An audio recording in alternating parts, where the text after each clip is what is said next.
اعوذ باللہ من الشیطان الرجیم، بسم اللہ الرحمن الرحیم۔ آج سیرت کا ہمارا دوسرا لیکچر ہے اور اس میں آج ہم ڈسکس کریں گے رسول اللہ کا نسب۔ ٹھیک ہے، حسب اور نسب، یہ دو چیزیں، حسب اور نسب۔ حسب اور نسب کا مطلب ہے یعنی کہ آپ سمپل الفاظ میں سمجھ لیں فیملی بیک گراؤنڈ، کہ فیملی بیک گراؤنڈ کیسا ہے۔ ٹھیک ہے، جتنے بھی انبیاء گزرے ہیں یا جتنے بھی نبی آئے ہیں ان کا حسب اور نسب جو ہے نا وہ بہت زیادہ اعلیٰ ہوتا ہے، یعنی کہ نسب کے لحاظ سے جو ہے نا وہ ہمیشہ اعلیٰ خاندانوں میں پیدا ہوتا ہے۔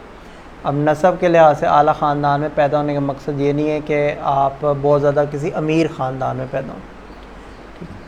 حسب کے اور نسب کے لحاظ سے تعلق ہے کہ آپ کس گھرانے میں پیدا ہو رہے ہیں، یعنی کہ وہ ایک رسپیکٹڈ گھرانہ ہوتا ہے پورے جو ہے نا معاشرے میں،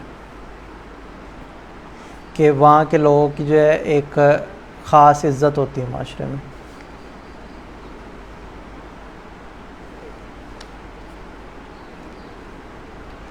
تو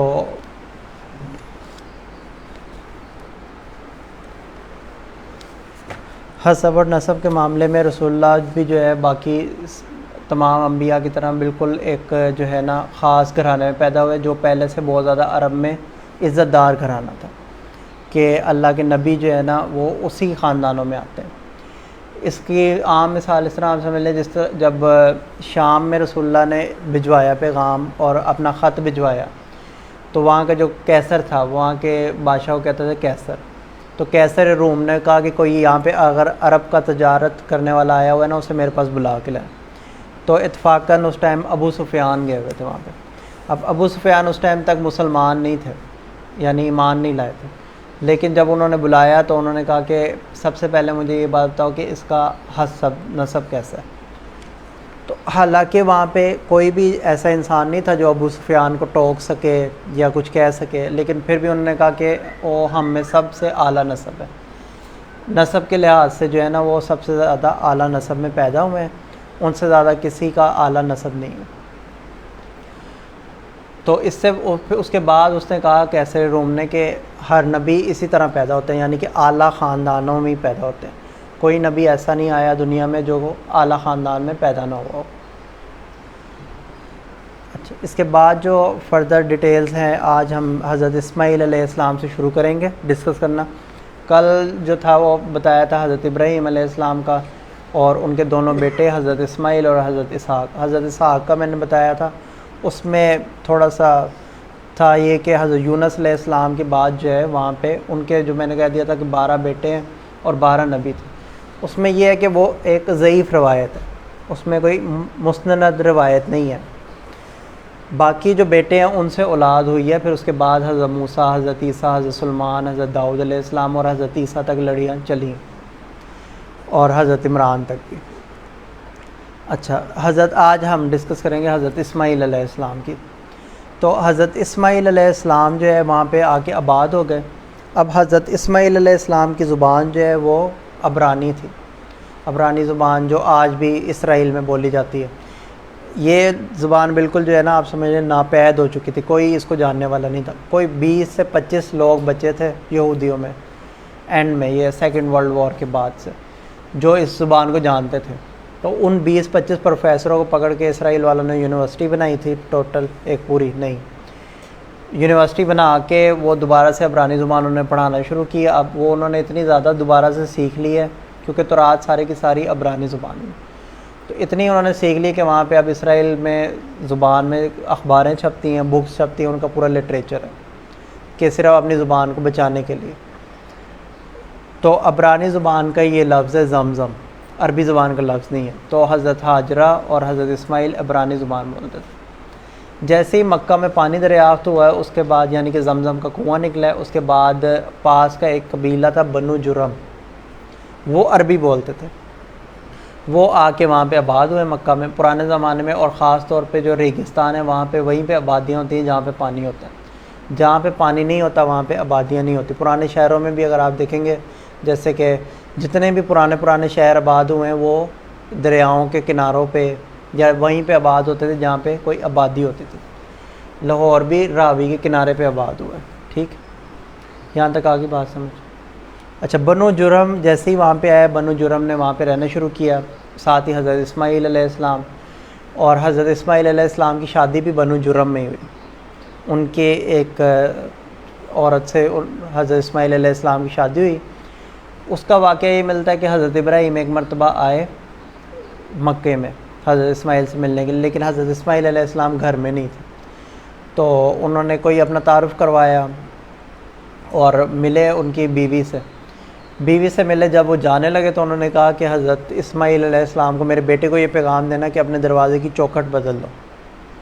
اب چوکھٹ بدل لو، یہ انہوں نے ایک کوڈ ورڈ میں کہا کہ حضرت اسماعیل علیہ السلام کو پتہ چل۔ حضرت اسماعیل علیہ السلام کو جب ان کی بیوی نے یہ بات بتائی تو انہوں نے کہا کہ یہ میرے باپ نے اشارہ کیا کہ اس عورت کو چھوڑ دو، کیونکہ یہ حضرت ابراہیم علیہ السلام کو پتہ تھا کہ یہ عورت جو ہے وہ اس قابل نہیں ہے کہ اس سے آگے جو ہے نسل چلے، جس میں سے رسول اللہ صلی اللہ علیہ وسلم نے پیدا ہونا۔ اس کو حضرت اسماعیل علیہ السلام نے اس کے بعد دوسری جو عورت سے شادی کی وہ اس قبیلے کے سردار کی بیٹی سے، پھر اسی سے حضرت اسماعیل علیہ السلام کی نسل چلی ہے۔ جتنی بھی نسل چلی ہے اس میں کچھ پشتوں کا تو ذکر اتنا زیادہ نہیں ہے، اور حضرت اسماعیل اور حضرت عیسیٰ علیہ السلام میں تقریباً 2000 سال کا فرق ہے۔ اچھا، اس میں جو ایک لڑی آ کے جو ملتی ہے وہ جو نام مشہور ہوا وہ ہے عدنان، یعنی کہ درمیان میں جتنی بھی لڑیاں اس کے، اور رسول اللہ بھی جب اپنا نسب بیان کرتے تھے تو عدنان تک بیان کرتے تھے، ٹھیک ہے، وہ ان کے آباء و اجداد میں سے ایک شخص تھے۔ عدنان کے بعد جو ہے وہ پھر آگے شجرہ چلا ہے پورا اور اس کے مطابق۔ اچھا، بنو جرم کی جو یہ پہلا قبیلہ تھا جو آ کے آباد ہوا ہے، اور عربی یہ بولتے تھے۔ ان کی تقریباً 2000 سال حکومت رہی ہے، خانہ کعبہ پہ بھی اور مکے پہ بھی۔ انہوں نے یہاں کے مکہ کو آباد کیا، اور حج وغیرہ جتنا بھی تھا یہ سارا یہی مینیج کرتے تھے۔ حضرت ابراہیم کے زمانے سے ہی حج شروع ہو گیا تھا، یہ حج کو مینیج کرتے تھے سارا۔ اس کے بعد جب ان کی بہت زیادہ بدفعلیاں ہوئی حضرت اسماعیل کی اولاد کے ساتھ، ان کا جو ہے نا بہت زیادہ کلیشز آنا شروع ہو گئے، اور انہوں نے خانہ کعبہ کے اندر حاجیوں کو تنگ کرنا شروع کیا، تو ایک اور قبیلہ جو پاس ہی آباد تھا وہ تھا بنو زہرہ۔ اچھا، یہ قبیلہ جب آیا وہاں پہ تو جیسے ہی آئے ہیں وہاں پہ تو ان کے ساتھ تھوڑا سا یہ دور آ کے مکہ سے آباد ہوئے۔ جب انہیں پتہ چلا کہ حضرت اسماعیل کی اولاد کے ساتھ جو ہے نا ان کا رویہ ٹھیک نہیں ہے، تو انہوں نے مل کے حضرت اسماعیل کی اولاد کے ساتھ ان پہ حملہ کر دیا۔ جنگ ہوئی بنو جرم کے ساتھ، بنو جرم کو شکست ہوئی، اور اتنی زیادہ بری شکست ہوئی کہ انہیں مکے سے ہی نکال دیا انہوں نے، ٹھیک ہے۔ اس کے بعد 300 سال اس قبیلے کی حکومت رہی ہے، اور جب بنو جرم جا رہے تھے انہوں نے ایک سمجھ لیں انتقام کے طور پہ ایسا کیا کہ زمزم کے کنویں کو بند کر دیا، اور حجر اسود کو بھی توڑ کے اس کو کنویں کے اندر پھینکا، اور جتنی چیزیں تھیں ساری کی ساری کنویں کے اندر دفنا کے اسے بند کر دیا کہ ان کو پتہ نہ چلے۔ تو زمزم کا جو اوریجنل کنواں تھا وہ تو پھر وہاں پہ بند ہو گیا، باقی جو آس پاس پانی کے اثرات تھے اس پہ ہی پھر ظاہری زندگی چلنا شروع ہوئی۔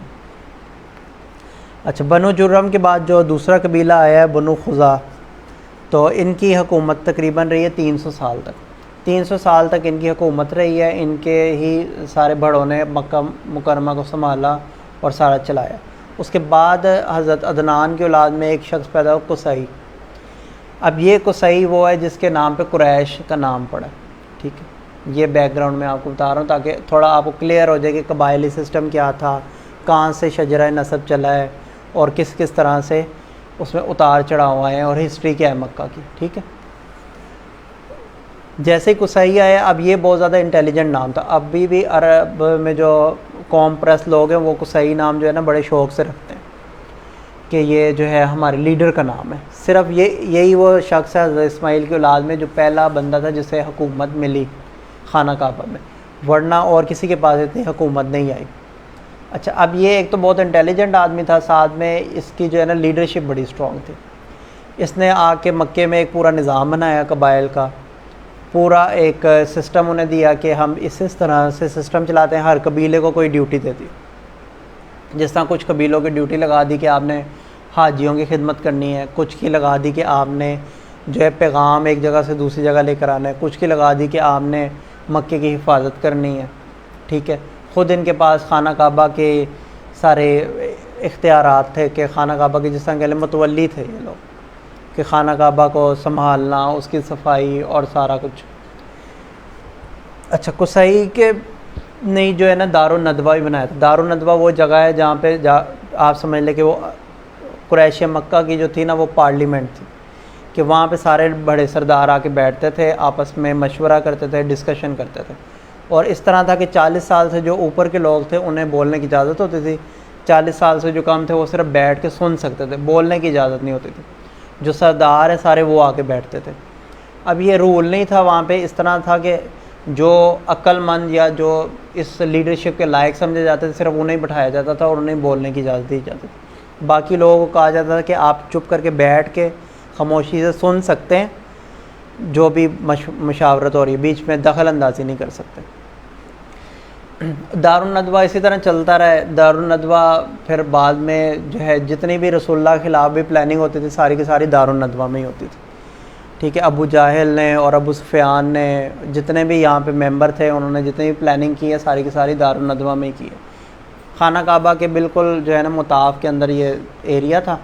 اب تو کیونکہ بہت زیادہ ایکسٹینشن ہو گئی تو اب اتنا نہیں ہے. پرانے زمانے میں وہاں پہ 4 پلر جو ہے نا انہوں نے ترکوں نے لگائے تھے کالے کلر کے، کہ پتہ چل جائے کہ یہ وہ جگہ ہے جہاں پہ سارے کے سارے یہ کالے ان کے پلان جو ہے نا چلتے تھے دارالندوہ کو ریپرزینٹ کرنے کے لیے.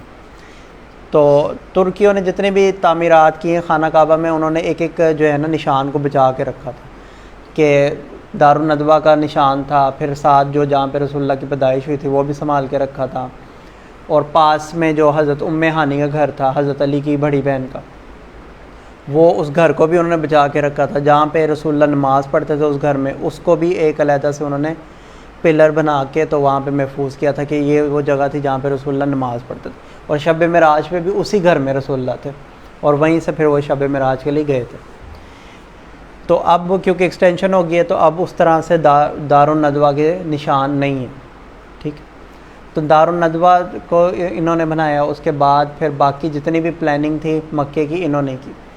آگے ان کے جو باقی بیٹے کافی سارے تھے لیکن 2 کے نام جو ہے نا مشہور ہے، ٹھیک ہے. عدنان کے بعد آگے قصی سے قریش، اور قریش کے بعد اب آگے قصی کے 2 بیٹے تھے، ایک عبد مناف.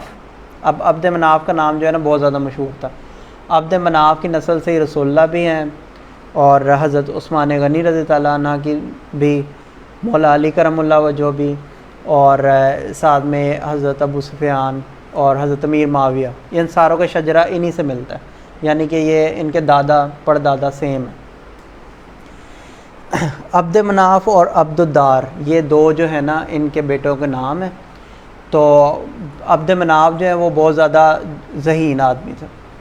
قصی کی سپورٹ کے بغیر یہ چھوٹے تھے تو سارے انہوں نے انتظامات خود بخود سنبھالنا شروع کر دیے.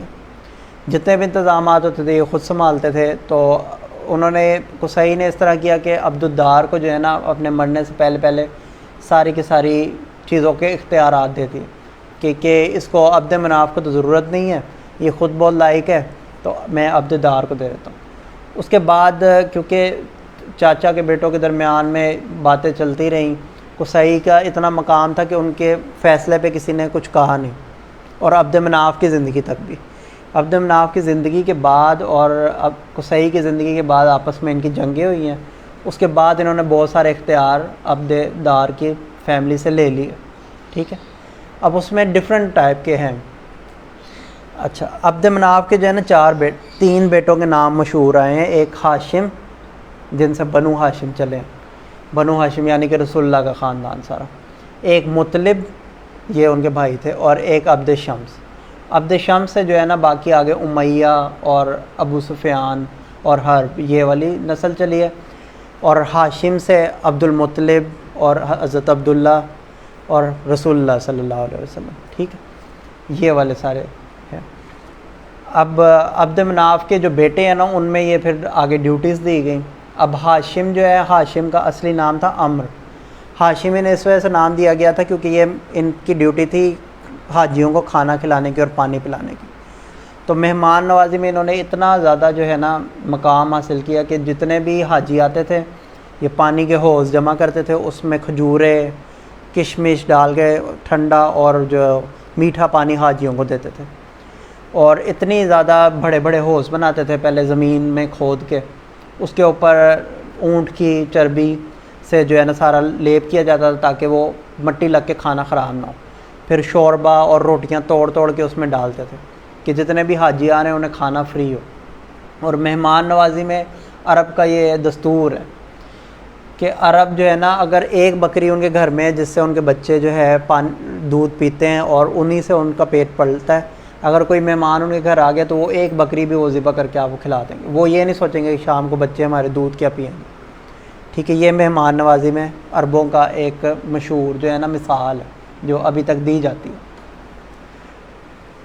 تو ہاشم جو ہے اب یہ ان کا ایک ہی اکلوتا جو ذریعہ معاش تھا وہ تھا تجارت، اس کے علاوہ کوئی بھی ذریعہ معاش نہیں تھا۔ تو یہ دو قافلے لے کے جاتے تھے، ایک سردیوں میں اور ایک گرمیوں میں۔ گرمیوں میں شام کی طرف قافلہ لے کے جاتے تھے اور سردیوں میں یمن کی طرف۔ تو ہاشم جو ہے وہ جا رہے تھے قافلہ لے کے تجارت کا، تو رستے میں انہوں نے مدینے میں جو ہے نا پڑاؤ کیے۔ مدینے کا تب نام تھا یثرب میں جیسے یہ رکے وہاں پہ 1-2 مہینے کا انہوں نے قیام کیا۔ وہاں پہ ایک عورت تھی، اس سے انہوں نے شادی کر لی، نکاح کر لیا۔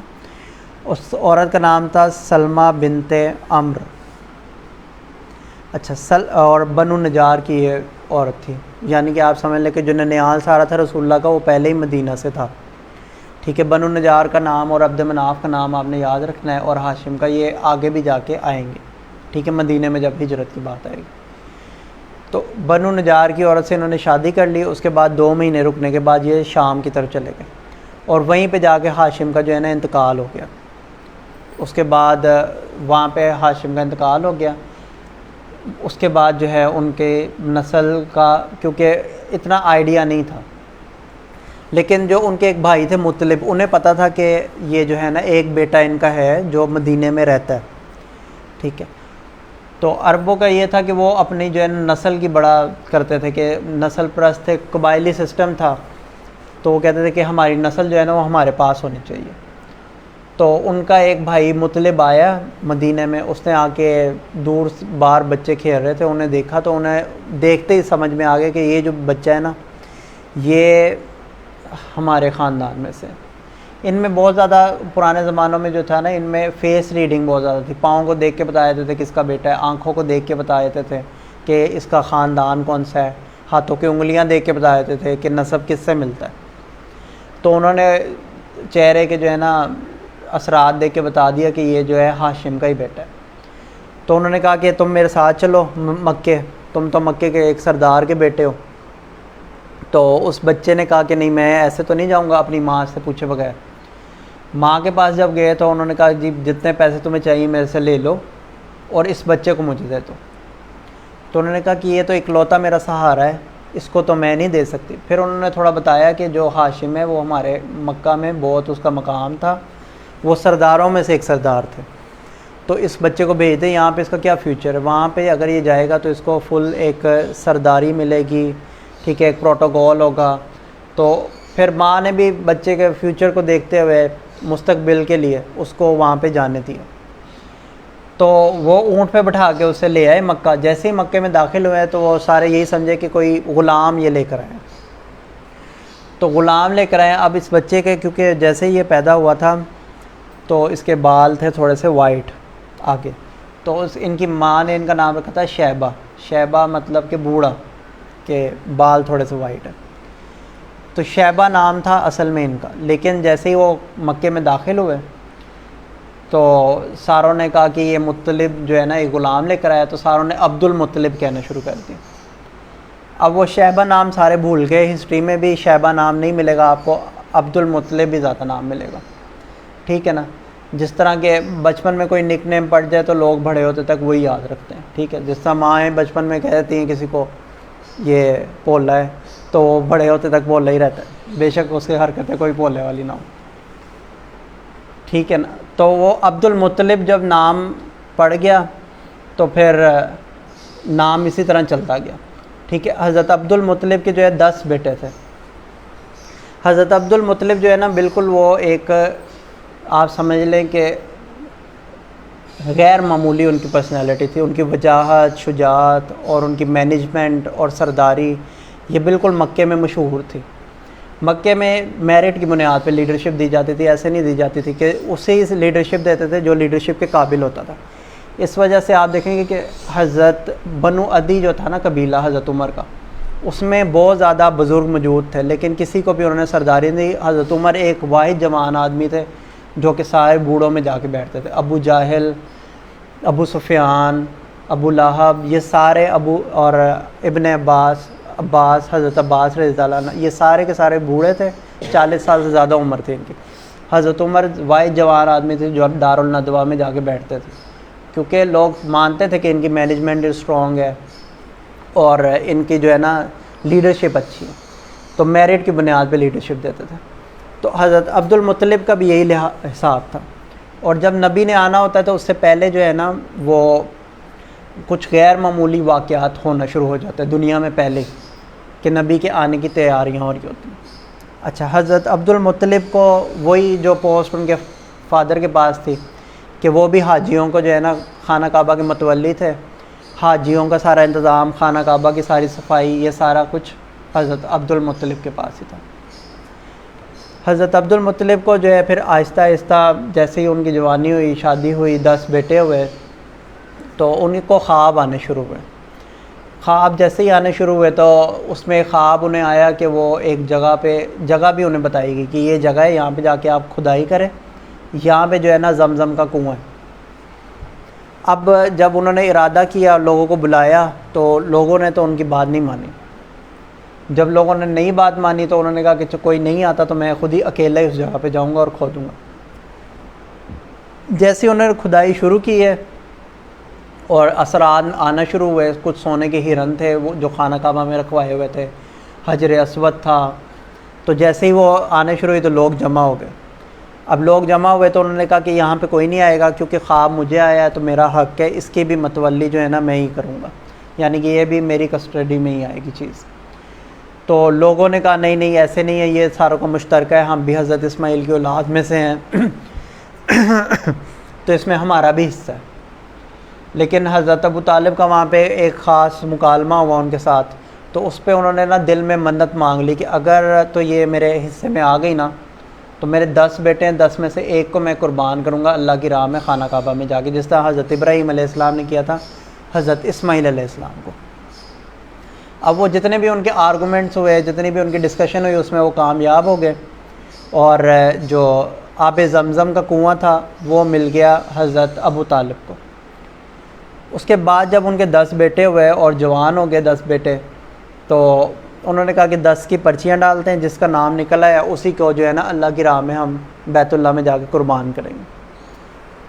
تو جب نام انہوں نے نکالے تو حضرت عبداللہ کا نام نکلا ہے جو رسول اللہ صلی اللہ علیہ وسلم کے والد ہیں. تو سب سے زیادہ پیار بھی حضرت ابو طالب کو جو ہے نا حضرت عبد المطلب کو حضرت عبداللہ سے ہی تھا. باقی بیٹوں سے بھی پیار تھا لیکن حضرت عبداللہ سے ذرا خاص لگاؤ تھا. تو انہوں نے کہا کہ اس ٹائم پہ دیت جو تھی وہ 100 اونٹ تھی. انہوں نے کہا کہ ایک کاہن کو بلایا. کاہن کہتے ہیں وہ جو ستاروں کا تھوڑا علم جانتے ہیں اور حساب وغیرہ لگا کے فیوچر بتائے، ٹھیک ہے. انہیں بلایا گیا تو انہوں نے کہا کہ اس طرح کرو کہ 2 پرچیاں ڈالو، ایک میں اونٹ لکھو 10 اور ایک میں حضرت عبداللہ کا نام. جتنی مرتبہ عبداللہ کا نام نکلے گا اتنے 10 اونٹ بڑھاتے جانا. اچھا، حضرت عبد المطلب نے بھی ایسے کیا. انہوں نے دوبارہ ڈالی پرچیاں، قرہ جسے کہتے ہیں، قرہ ڈالا، وہ نکالا، 1 بار 2 بار 3 بار 4 بار 10 بار ہو گیا، 100 اونٹ ہو گئے. 100 اونٹ کے بعد جو ہے نا پھر اونٹوں کا نام نکلا اور حضرت عبداللہ کا نام نہیں نکلا، ورنہ 10 کی 10 بار حضرت عبداللہ کا نام ہی نکلا. پھر 100 اونٹ حضرت عبد المطلب نے قربان کی اپنے اس بیٹے کے لیے. تو تب سے اب تک اسلام نے بھی اس کو نہیں بدلا، دیت جو ہے وہ 100 اونٹ ہی رکھی گئی ہے، ٹھیک ہے. تو اس وجہ سے بھی ان کو بھی کہا جاتا تھا ذبی اللہ، ٹھیک ہے. جس طرح حضرت اسماعیل کا لقب تھا ذبی، اسی طرح حضرت عبداللہ کا بھی لقب تھا ذبی. اس کے بعد حضرت عبداللہ کا نکاح ہوا حضرت آمنہ سلام اللہ علیہ سے، اور بعض روایات میں آتا ہے کہ 25 سال کی عمر میں جو ہے نا ان کا انتقال ہو گیا، ٹھیک ہے، وہ بھی مدینے گئے تو وہاں پہ ان کا انتقال ہو گیا۔ اور بعض روایتوں میں یہ آتا ہے کہ رسول اللہ بالکل 2 ماہ کے تھے جب ان کا انتقال ہوا۔ زیادہ مضبوط قول یہی ہے کہ رسول اللہ کی پیدائش سے پہلے ہی انتقال ہو گیا۔ اچھا، اس کے بعد جو ہے حجر اسود بھی مل گیا، زمزم کا کنواں بھی چل پڑا، سارا کچھ ہو گیا۔ تو اسی دوران جو ہے نا ایک جو اور واقعہ پیش آیا رسول اللہ کی پیدائش سے پہلے، تقریباً وہ اسے کہتے ہیں کہ یہ جو ہاتھیوں کا لشکر آیا تھا، ابراہ کا لشکر، اور اس وجہ سے اسے کہتے ہیں ایام فیل بھی کہتے ہیں، ٹھیک ہے، اس سال، اور قرآن پاک میں بھی اس کی ڈیٹیلز آئی ہیں کہ کس طرح سے وہ لشکر آیا۔ اب اس طرح ہوتا ہے کہ جب ایک مرتبہ آپ کو دنیاوی حکومت مل جاتی ہے نا، تو پھر لوگوں کا یہ ہوتا ہے کہ وہ دینی حکومت بھی چاہتے ہیں، کہ جس طرح کانسٹنٹائن نے جو ہے وہ اسلام قبول کی، اسلام نہیں کرسچینٹی قبول کی تھی، تو اس کا جو ہے پورا کا پورا شہر بھی کرسچن ہو گیا تھا، ٹھیک ہے۔ اور اس کے بعد جو بادشاہوں کا یہ خیال ہوتا ہے کہ ایک تو انہیں لگتا ہے کہ یہ جو مذہبی پیشوا ہیں نا یہ ہمارے مد مکمل کھڑے ہوں گے، تو اس وجہ سے یا تو وہ درباروں میں بٹھا لیتے ہیں علماء کو، یا پھر خود کوشش کرتے ہیں کہ وہاں پہ۔ یمن کا بادشاہ تھا یہ ابراہ، تو اس کو یہ بڑا مسئلہ تھا کہ جی وہاں پہ قریش کے پاس سارے جاتے ہیں ریگستان میں، مکے میں، وہاں پہ جاتے ہیں حج کے لیے، تو جو عزت اور احترام انہیں پوری دنیا میں ملتا ہے، ان کے تجارتی قافلے کوئی نہیں لوٹتا تھا کہ مکے میں جو ہے نا ان کا ہولڈ ہے، وہاں پہ ہمارے بت پڑے ہیں، بت ہی نہ اٹھا کے باہر پھینک دیں۔ تو اس وجہ سے ان کے جو ہے نا قافلوں کو کوئی کچھ نہیں کہتا تھا، قریش مکہ کے، ان کے قافلے جاتے تھے آتے تھے، کوئی لوٹتا نہیں تھا، نہ کوئی تنگ کرتا تھا، پوری دنیا میں ان کا جو ہے پورا ایک سسٹم چل رہا تھا۔ تو اس نے کہا کہ اس طرح کرتا ہوں کہ میں یہاں پہ ایک کعبہ بنا لیتا ہوں۔ اب اس کے گمان یہ تھا کہ جی وہ بھی ایک کمرہ ہے، یہ بھی ایک کمرہ یہاں پہ بن جائے گا، لوگ وہاں جانے کے بجائے یہاں پہ آ جائیں گے۔ تو اس نے یہی کوشش کی کہ یہاں پہ ایک بنا لیتے ہیں۔ جیسے اس نے بنانا شروع کیا ہے، جب وہ تعمیر ہو گیا ایک، تو روایات میں آتا ہے کہ قریش کے کچھ لوگ وہاں پہ تجارت کے لیے گئے ہوئے تھے۔ اب وہاں پہ وہ غلاف بھی اس نے بالکل کعبے کی طرح ہی بچھایا، اس پہ کالا غلاف، کالا غلاف جو ہے وہ تو رسول اللہ کے زمانے سے چلتا آ رہا ہے خانہ کعبہ پہ، تو غلاف بھی بچھایا۔ اور بعض روایتوں میں آتا ہے کہ وہاں پہ قریش کے کچھ نوجوان کچھ پکا رہے تھے، تو ایک چنگاری اسے لگی تو وہ سارا کا سارا غلاف جل گیا، اور ساتھ میں وہ جو کعبہ اس نے بنایا تھا وہ بھی جل گیا۔ ایک تو روایت یہ ہے۔ دوسری روایت یہ ہے کہ ایک کچھ قریشی وہاں پہ گئے ہوئے تھے، انہوں نے جب دیکھا کہ اس نے تو نیا ایک کعبہ بنا لیا اور بیت اللہ بنانے کے مقابلے پہ بنا رہا ہے، تو ایک نے کیا کیا، جیسے ہی رات ہوئی تو وہاں پہ جا کے واش روم کر کے آ گیا۔ تو اس نے کہا کہ تمہارا جو کعبہ ہے وہ اسی لائق ہے کہ یہاں پہ ٹوائلٹ ہی بن سکتا ہے، کعبہ نہیں بن سکتا، اور جو گندگی تھی اس نے اس کی دیواروں پہ بھی لگا دی۔ اب جب وہ ابراہ کو پتہ چلا تو اسے بڑا غصہ آیا کہ یہ میں نے اتنا بنایا ہے اور انہوں نے اس طرح کیا۔ اس نے 60,000 کا لشکر بنایا، 60,000 کا لشکر، اور ساتھ میں ہاتھی، آگے آگے اس نے ہاتھی چلائے، پیچھے خود آتا گیا۔ اب عرب کے لوگوں نے کبھی ہاتھی دیکھا ہی نہیں تھا۔ اس کا ذکر جو ہے نا آگے بھی آتا ہے، جنگوں میں، جنگ یرموک میں بھی آتا ہے کہ کیونکہ عرب کے گھوڑوں نے کبھی ہاتھی نہیں دیکھا تھا، جیسے وہ ہاتھی دیکھتے تھے تو گھوڑے پیچھے کی طرف بھاگ جاتے تھے، تو صحابہ کرام پھر پیدل چل کے جاتے تھے لڑنے کے لیے۔ اچھا، جیسے ہی وہ عرب میں آئے ہیں، داخل ہوئے ہیں، تو عرب کے لوگوں نے تو کبھی دیکھا ہی نہیں تھا۔ تو بالکل باہر جو ہے نا ایک وادی تھی، وہاں پہ جا کے اس نے پڑاؤ ڈالا اپنا، مکے کے بالکل باؤنڈری پہ آ کے۔ تو ساروں نے جو ہے اس کی پریشان ہو گئے کہ اب یہ کیا ہوگا، کیونکہ وہاں پہ جنگی حالات تو اس طرح کے، اتنے بڑے لشکر کو ٹیکل کرنے کی تو ان میں صلاحیت ہی نہیں موجود تھی نا کہ 60,000 کا کوئی لشکر لے کر آ جائے۔ اس نے کہا کہ اس کعبے کو بھی میں گراؤں گا اور اس شہر کو بھی تباہ کروں گا۔ تو حضرت عبد المطلب کو بھی ان لوگوں نے کہا کہ آپ جائیں بات کرنے کے لیے، تو حضرت عبد المطلب نے کہا کہ میں نہیں جاؤں گا، یہ جو ہے نا یہ گھر میرا نہیں ہے، جس کا یہ گھر ہے وہ خود ہی اس کی حفاظت کرے گا۔ تو اس طرح ہوا کہ ان کی فوجوں نے 200 اونٹ حضرت ابو مطلب کے بھی پکڑ لیے. حضرت عبد المطلب کے جب اونٹ پکڑے تو وہ پھر گئے ملنے کے لیے. جیسے وہ ملنے کے لیے گئے تو ان کی پرسنالٹی ایسی تھی, اسے دیکھ کے تو اس کو سمجھ آ گئی دور سے کہ کوئی سردار آ رہے ہیں. اس نے بڑی شان و شوکت سے بٹھایا, خاطر تواضع کی. تو وہ اب اسی خیال میں تھا کہ ابھی یہ ریکویسٹ کریں گے کہ ہمارے مکے کو چھوڑ دیں. تو انہوں نے کہا میں اپنے 200 اونٹ لینے کے لیے آیا ہوں, آپ کی فوج نے ہمارے 200 اونٹ پکڑ لی. تو اس نے کہا کہ یہاں پہ میں آپ کو پتہ نہیں ہے ہم کس ارادے سے آئے ہیں, ہم تو یہاں پہ اس شہر کو ختم کرنے کے لیے آئے ہیں, اور یہ جو آپ نے کعبہ ہے آپ کا اس کو گرانے کے لیے آئے ہیں. تو انہوں نے نا وہاں پہ یہی جملہ کہا کہ میں جو ہوں نا اونٹوں کا مالک ہوں, تو مجھے میرے اونٹ واپس کر دو. اس گھر کا مالک کوئی اور ہے, تو اس گھر کو تو وہ خود ہی بچائے گا. اب وہ جملہ جو ہے نا تاریخ میں بہت زیادہ ڈیٹیل میں ہے, یعنی کہ وہ بڑا مشہور ہے کہ انا رب الابل, کہ میں جو ہے اونٹوں کا مالک ہوں, ٹھیک ہے, تو مجھے جو ہے نا میرے اونٹ ہی دے دو, جو باقی ہے واللیل بیت الرب, اور یہ اس جو گھر ہے اس کا رب جو ہے وہ کوئی اور ہے, تو اس گھر کی جو حفاظت ہے نا وہ اس کا رب کرے گا, مجھے میرے بس اونٹ دے دو. تو وہ وہاں سے اپنے 200 اونٹ چھڑوا کے تو آ گئے. مکے آگے انہوں نے اعلان کیا کہ سارے جو مکہ ہے نا سارا کا سارا خالی کر دو, آپ سارے پہاڑوں پہ چلے جاؤ. سارے لوگوں نے وہی کیا, سارے مکہ خالی کر کے تو پہاڑوں پہ چلے گئے. جیسے وہ پہاڑوں پہ گئے ہیں اس کے بعد انہوں نے دیکھا کہ یہ تو بالکل بے خوف ہیں, تو ہاتھیوں کو انہوں نے چلانا شروع کیا. ایک خاص باؤنڈری پہ جا کے ہاتھی بالکل رک گئے. اب ہاتھیوں پہ جو ہے نا وہ جو ڈنڈے وغیرہ یا چھڑیاں وغیرہ اثر نہیں کرتی, تو وہ نیزوں سے انہیں آگے کر رہے تھے, تو لیکن وہ نیزوں سے بھی آگے نہیں ہو رہے تھے. تو اس جگہ پہ جا کے جیسے ہی وہ رکے ہیں اس کے بعد ایک دم سے ابابیل کا ذکر آتا ہے کہ ابابیل قرآن پاک میں بھی اس واقعے کا ذکر ہے سورہ فیل میں. تو جیسے ہی وہ وہاں پہ رکے ہیں تو ابابیل نے آ کے اوپر سے پتھر برسانے شروع کیے. 3 پتھر ہوتے تھے, ایک ان کی چونچ میں, 2 ان کے پنجوں میں. تو وہ روایات میں یہاں تک ملتا ہے کہ جہاں جس کے وہ سر پہ گرتا تھا نا تو بس وہ نیچے سے ہی نکلتا تھا اس کے پاؤں سے, اور فوراً سے وہ انسان وہیں پہ مر جاتا تھا, ہاتھی بھی اور انسان بھی.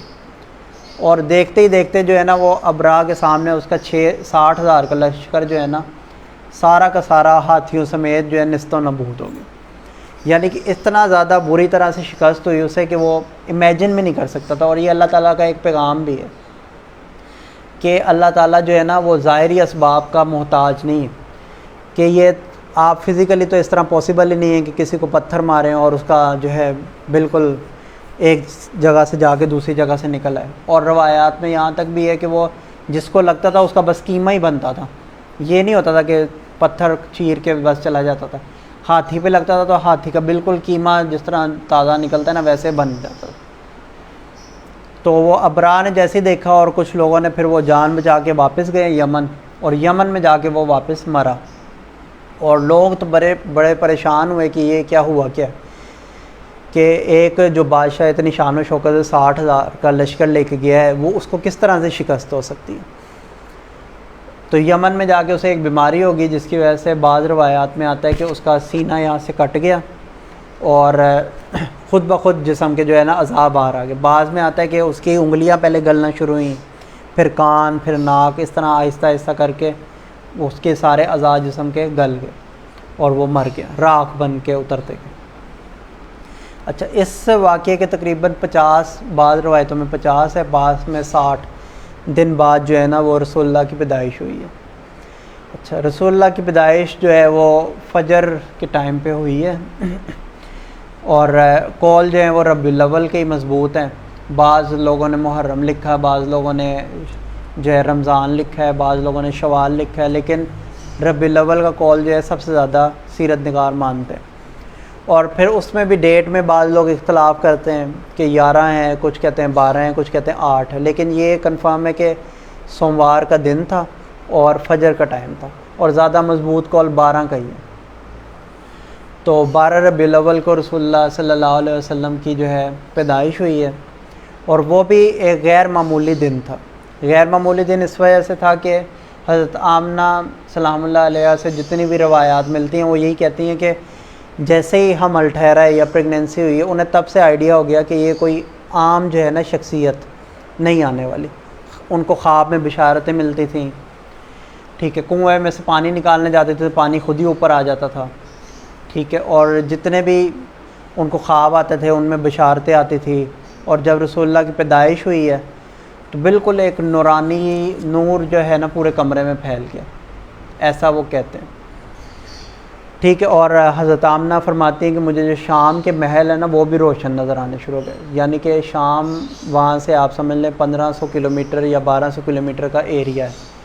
تو شام کے محل نظر آنا یعنی کہ اتنا نور تھا کہ وہاں تک ان کو نظر آنا شروع ہو گیا.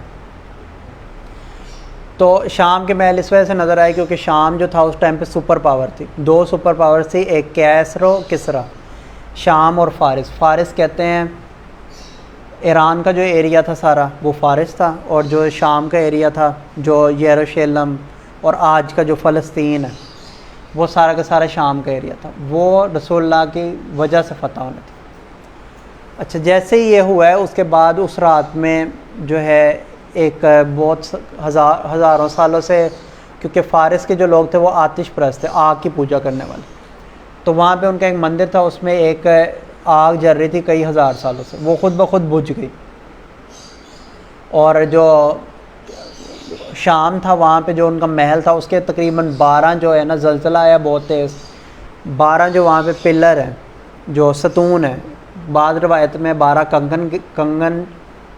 کنکر اسٹون جو ہے وہ گر پڑے, اور بعض روایتوں میں ہے کہ 12 جو ہے نا اس کے ستون وہ گر گئے خود بخود. اور اس کے جو بادشاہ تھا کیسر روم, اسے خواب آیا کہ جو عرب کے گھوڑے ہیں نا وہ کھینچتے ہوئے آ رہے ہیں, اور دریائے دجلہ جو ہے دریائے فرات کے ساتھ ہے, بغداد کے ساتھ یہ لگتا تھا. تو اس میں سے کھینچ کے پوری دنیا میں جا رہے ہیں. تو وہ بڑا پریشان ہوا. اگلے دن اس نے سارے اپنے درباریوں کو بلایا جتنے وہاں پہ جادوگر تھے اور سارے. تو انہیں بتایا کہ مجھے رات کو ایسے خواب آیا اور یہ 12 جو ہے ہمارے ستون یہ گر گئے ہیں. تو انہوں نے کہا کہ اس کا مطلب ہے کہ عرب میں جو ہے نا کوئی عظیم و شان واقعہ ہونا ہے اور اس میں سے نکلنا ہے. تو اس نے کہا اس طرح کرو کہ کسی جو ہے نا بڑے عالم کو بلا کے لاؤ, کیونکہ وہاں پہ عیسائیت تھی. تو عیسائیت کے کسی بڑے عالم کو بلا کے لاؤ. وہ آیا تو اس نے کہا کہ مجھے جو ہے نا آپ ٹائم دے تھوڑا سا, میرے ایک استاد ہے میں ان سے جا کے ملتا ہوں. تو وہ بتائیں گے. تھوڑے دن بعد خبر آ گئی کہ فارس کا جو وہ تھا آتش کدہ جہاں پہ آگ جل رہی تھی وہ بھی بجھ گیا. تو وہ زیادہ پریشان ہو گیا کہ ایسا کیا ہو گیا ایک دم سے. جیسے ہی وہ اس عالم کے پاس, دوسرے عالم کے پاس گیا وہ عالم, تو وہ بالکل حالت نزاع میں تھے. حالت نزاع یعنی کہ موت کے ٹائم پہ تھے وہ, لیکن انہیں ابھی تھوڑا سا ہوش تھا. تو انہوں نے جاگتے ہی انہیں جو ہے نا واقعہ سارا بتایا کہ ایسے ایسے ہوا. تو انہوں نے کہا کہ جو ہے نا عرب میں وہ نبی آ گئے ہیں جس کا ہم اتنی دیر سے انتظار کر رہے تھے. ٹھیک ہے, حضرت عیسیٰ نے کیونکہ فرمایا تھا کہ میرے بعد ایک نبی آئیں گے جن کا نام احمد ہوگا. ٹھیک ہے, تو عرب میں وہ نبی آ گئے. جیسے ہی جا کے اس نے کیسر روم کو بتایا کہ یہ واقعہ اس وجہ سے ہوا ہے کہ عرب میں وہ نبی آ گئے جس کا اتنے ہزار سال سے ہم انتظار کر رہے تھے. تو اس نے کہا کہ تو اس نبی کی کچھ خاصیت آپ بتائیں ہمیں. تو انہوں نے کہا وہ نبی وہ ہیں جو پوری دنیا فتح کر لیں گے, کیسر و کسرا بھی وہ فتح کر لیں گے, اور سارا جو ہے نا نظام پھر ان کے مطابق ہی چلے گا. اب وہ کیونکہ عرب کو وہ اتنا طاقتور سمجھتے نہیں تھے, وہ کہتے تھے یہ عربی لوگ ہیں یہ تو آپس میں ہی لڑ سکتے ہیں, یہ کہاں اتنی بڑی سپر پاور سے ٹکرائیں گے. تو انہوں نے اس نے آگے سے کہا کہ یہ اس کے لیے تو ایک پورا وقت درکار ہے, پورا ایک زمانہ چاہیے. اس کو تھوڑی نہ پتہ تھا کہ اگلے 50 سال میں جو ہے ساری دنیا ہی پلٹ جائے گی. تو اسے کہا اس کے لیے ایک بہت بڑا زمانہ چاہیے. تو وہ بس پھر ریلیکس ہو گیا, اس نے اتنا جو ہے اس پہ غور و فکر نہیں کیا.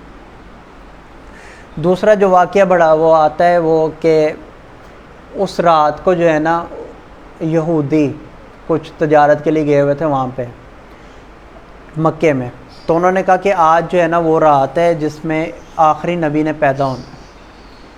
تو اور ہمیں خبر ہے کہ وہ یہیں پہ پیدا ہوں گے اسی سرزمین پہ. یعنی کہ ان کی کتابوں میں اس حد تک ڈیٹیل موجود تھی تب تک کہ انہیں پتہ تھا کہ ایک نبی نے آنا ہے. بالکل اسی طرح جس طرح ہمیں پتہ ہے, ہماری کتابوں میں بہت ڈیٹیل موجود ہے کہ حضرت امام مہدی علیہ السلام نے آنا ہے. اور ساتھ میں حضرت عیسیٰ علیہ السلام نے دوبارہ دنیا میں تشریف لانا ہے، اور ہمیں یہ بھی پتہ ہے کہ انہوں نے فلسطین میں آنا ہے۔ وہ جو مینار ہے اس مینار کا بھی علماء کو پتہ ہے کہ کس مینار پہ انہوں نے آنا ہے، ٹھیک ہے۔ حضرت امام مہدی کا بھی ہمیں پتہ ہے کہ انہوں نے خانہ کعبہ میں آنا ہے۔ تو یہ ساری چیزیں ہمیں کیا ہے پتہ ہے۔ اسی طرح یہودیوں کا بھی بہت زیادہ ڈیٹیل پتہ تھی کہ رسول اللہ کی ڈیٹ کب ہے پیدائش کی اور کس رات کو انہوں نے پیدا ہونا ہے۔ ایون انہیں یہ بھی پتہ تھا کہ انہوں نے ہجرت کر کے مدینے آنا ہے، اور مدینے وہ صرف اسی غرض سے آئے تھے کہ ایک آخری نبی نے آنا ہے، اس نے پوری دنیا پہ حکومت کرنی ہے، ہم نے اس کے ساتھ مل کے پوری دنیا میں حکومت کرنی ہے۔ تو صرف اس مقصد کے لیے وہ مدینے میں شفٹ ہو گئے تھے۔ کہاں سے؟ یروشلم سے۔ یروشلم یعنی کہ فلسطین سے وہ مدینے شفٹ ہو گئے تھے کہ یہاں پہ آخری نبی نے آنا ہے اور اس کے ساتھ مل کے ہم نے پوری دنیا میں حکومت کرنی۔ اچھا، تو جیسے ہی یہ ہوا تو اس نے کہا کہ جا کے نا پوچھو کسی کے گھر بیٹا پیدا ہوا ہے آج رات کو۔ تو انہیں پتہ چلا کہ ایک بیٹا پیدا ہوا ہے حضرت عبداللہ کے گھر، ٹھیک ہے، عبداللہ کے گھر ایک بیٹا پیدا ہوا ہے، عبد المطلب کے گھر۔ تو انہوں نے کہا کہ مجھے وہاں پہ لے کے جا سکتے ہیں آپ، مجھے دکھا سکتے ہیں۔ تو جیسے ہی وہ یہودی عالم وہاں میں گیا ہے، انہوں نے دیکھا تو انہوں نے رسول اللہ کی پشت دیکھی نا موڑ کے، کیونکہ پشت پہ انہیں یہ بھی پتہ تھا کہ پشت پہ ایک نشان ہوگا جسے مہر نبوت کہتے ہیں۔ تو جیسے ہی اس نے وہ پشت پہ مہر نبوت دیکھے تو اس نے فوراً سے ایک چیخ ماری اور بے ہوش ہو گیا۔ کافی دیر بعد جب اسے ہوش آئے تو وہ رونا شروع ہو گیا اونچی روتے ہوئے، اسے کہا کہ بس بنی اسرائیل میں سے جو ہے نا نبوت ختم ہو گئی۔ ہم نے سوچا تھا کہ بنی اسرائیل میں آخری نبی آئیں گے، لیکن یہ تو بنی اسماعیل میں آ گئے۔ تو میجر جو جیلسی تھی وہ یہی تھی رسول اللہ سے، اس وجہ سے یہودی جو ہے نا وہ ایمان لے کے ہی نہیں آئے، حالانکہ وہ شفٹ ہی اس وجہ سے ہوئے تھے کہ آخری نبی کے ساتھ لڑ کے ہم پوری دنیا میں حکومت کریں گے۔ تو وہ جیسے ہی عالم بے ہوش ہوا ہے، اس کے بعد پھر ایک اور حدیث میں آتا ہے کہ ایک لونڈی تھی جو وہاں پہ پیدائش کے ٹائم میں موجود تھی، جس کا دودھ بھی رسول اللہ نے پیا۔ سوابہ نام تھا اس کا، لونڈی کا سوابہ تھی۔ وہ جا کے گئی ہے اور خبر دی مکے میں خانہ کعبہ کے پاس ابو لہب کو۔ ابو لہب اب رسول اللہ کے چچا ہیں، جن کے بارے میں قرآن پاک میں بڑی سخت آیات ہے، ٹھیک ہے، تبت یدا ابی لہب وتب، کہ ابو لہب کے جو ہے نا بازو ٹوٹ جائے، حالانکہ یہ سگے چچا ہے رسول اللہ کے، اور انہوں نے بہت زیادہ رسول اللہ کو تکلیفیں دیں۔ تو اس نے کیا کیا کہ جیسے ہی رسول اللہ کا پیغام آتا ہے کہ آپ کے گھر عبداللہ کے گھر بیٹا ہوا ہے، تو ابو لہب نے اس طرح اشارہ کیا کہ تم آزاد ہو آج سے، اس خوشی میں اسے آزاد کر دی۔ تو بعد میں جب 13 سال تک وہ زندہ رہے، یہ آیات نازل ہونے کے 13 سال بعد تک وہ زندہ رہے، اور حضرت عباس نے ایک بار اسے خواب میں دیکھا تو اسے پوچھا بھئی تمہارا کیا معاملہ ہوا مرنے کے بعد؟ تو اس نے کہا کہ جب سے مرا نا ایک پل بھی مجھے چین نہیں ہے، اتنا سخت عذاب ہے میرے پہ کہ میں بیان نہیں کر سکتا۔ کہتے لیکن ایک جو ہے نا ایک انگلی، اس سے وہ میرے لیے راحت کا باعث ہے، اس انگلی پہ نہ مجھے عذاب ہوتا ہے اور اس انگلی سے ہی مجھے تھوڑا سا پانی ملنے کے لیے ملتا ہے پینے کے لیے، صرف اور صرف اس وجہ سے کہ انہوں نے رسول اللہ کی خوشی میں ایک اس طرح کر کے آزاد کر دی تھی لونڈی، ٹھیک ہے۔ اب وہ دودھ شریک جو ہے نا ان کی دائی بھی ہیں، ان کا اور انہوں نے اور حضرت امیر حمزہ علیہ السلام نے، ان دونوں نے اس عورت کا دودھ پیا، ٹھیک ہے۔ تو اس وجہ سے حضرت امیر حمزہ جو ہے وہ رضائی بھائی بھی ہیں رسول اللہ کے، اور ساتھ میں چچا بھی تھے۔ تو یہ جو ہے ساری ڈیٹیل ہے رسول اللہ کی پیدائش تک، ٹھیک ہے۔ یہ اہم واقعات ہیں جو رسول اللہ کے ہوئے۔ اس کے بعد حضرت عبد المطلب انہیں اٹھا کے خانہ کعبہ میں لے کے گئے، خانہ کعبہ کی چوکھٹ پہ رکھا اور دعا مانگی، اور خانہ کعبہ کے بھی اس رات سارے بت ٹوٹ گئے، خود بخود سارے بت گرے، سارے کے سارے ٹوٹ گئے۔ تقریباً 300 سے زیادہ، بعض روایات میں آتے 300، بعض روایات میں آتے 360 بت رکھے ہوئے تھے خانہ کعبہ میں، تو سارے کے سارے گر کے ٹوٹ گئے۔ یہ بھی رسول اللہ کا ایک معجزہ ہے، ٹھیک۔